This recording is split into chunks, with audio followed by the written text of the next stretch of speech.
Charlie Jones in The Spirit of Domitian.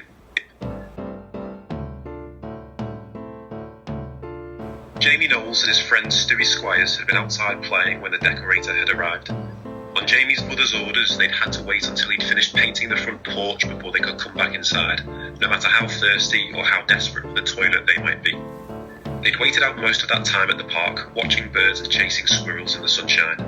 When they'd tired of that, they'd returned to Jamie's house, and finding the decorator still at work, had sat in silence beside the crooked front gate, picking off flakes of rust until he was done.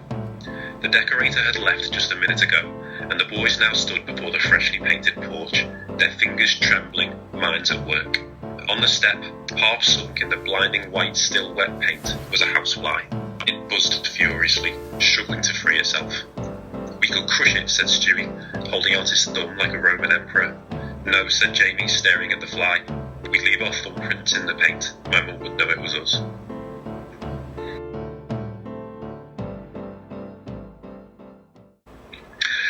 So, In the Spirit of Domitian is a short story about two young boys who were made to play outside one summer day, whose boredom is relieved when they discover a housefly stuck on the step of a freshly painted porch.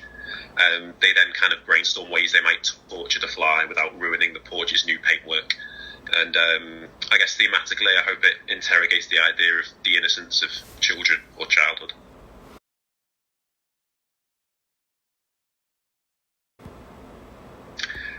So I don't really know a lot about the Roman Emperor Domitian, but I remember reading shortly before writing the story about how he might have been something of a psychopath or a sadist who, I can't really remember whether it was either as a child, as an adolescent, or a grown-up, he kind of captured, tortured and killed flies out of boredom.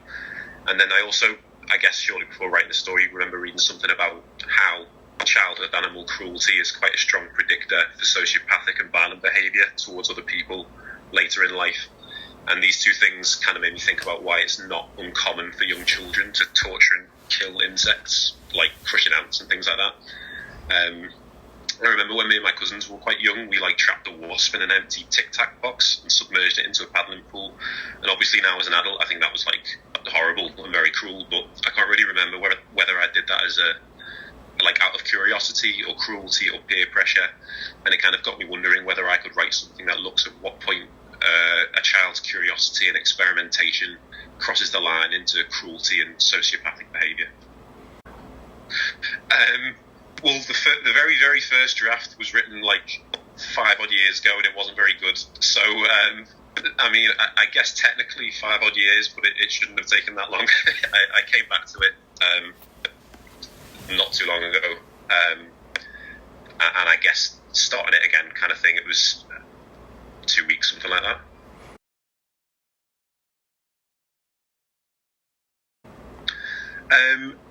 I guess if we take success to mean maybe of a quality that can be published in magazines or journals, which I think a lot of writers might use that as a barometer of success.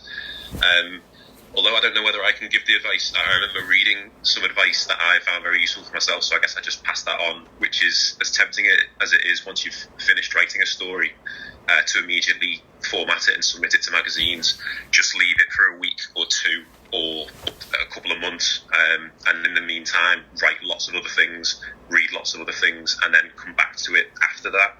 And there's definitely going to be words or sentences or entire passages you notice that will need rewriting or omitting, or that you can improve.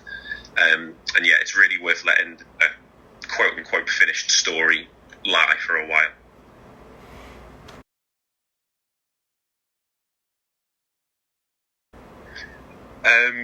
So yeah, I've been writing a lot of stuff outside of this short story, a lot of things from the perspective of children, and I think I've through my own mistakes probably realised don't write children as kind of unintelligent, naive versions of adults, or less intelligent, naive versions of adults. Young children are really, really perceptive, and they pick up on things that adults don't, and they kind of think long and hard about things adults might not even give a second thought to. Children don't necessarily have large vocabularies or highly developed critical reasoning skills, and their morality or that their interpretations of morality might be contradictory or things like that, but they're still very, very perceptive and understand behaviours very well, even if it's through a skewed or a selfish perspective. And bringing that out in writing is something that I've tried to do to make my characters more realistic and three-dimensional.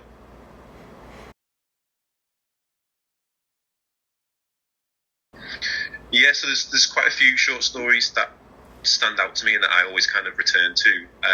The Pedestrian by Ray Bradbury and The Lottery by Shirley Jackson, I think both in very different ways and in different styles have this like real disquiet to them and a real unease to them, which I think to capture as well as they did is extremely difficult and something that, you know, I'm hoping I'll be able to achieve one day, but that's they will be two that stand out. And then another one, which I think is a really great story, it's called Now Showing at the Roxy by a guy called Harry E. Turner. It's about these two warring cinema operators in the post-apocalypse who they like try to outdo each other by showing films with increasingly obscene titles and content.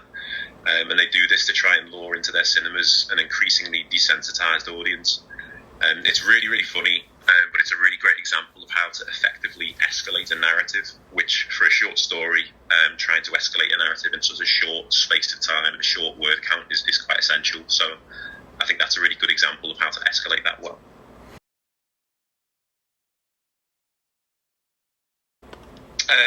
I guess I'll give a shout out to yourself and to Samjoko for publishing this story. That was really, really kind. I really appreciate it. And I guess like other work, I'm just working on short stories and a novella that I'm hoping it's kind of like in its final edit after being passed through an editor. So I'm hoping that it will at some point maybe lead to some sort of like representation. So that's all I'm kind of working on. Yeah.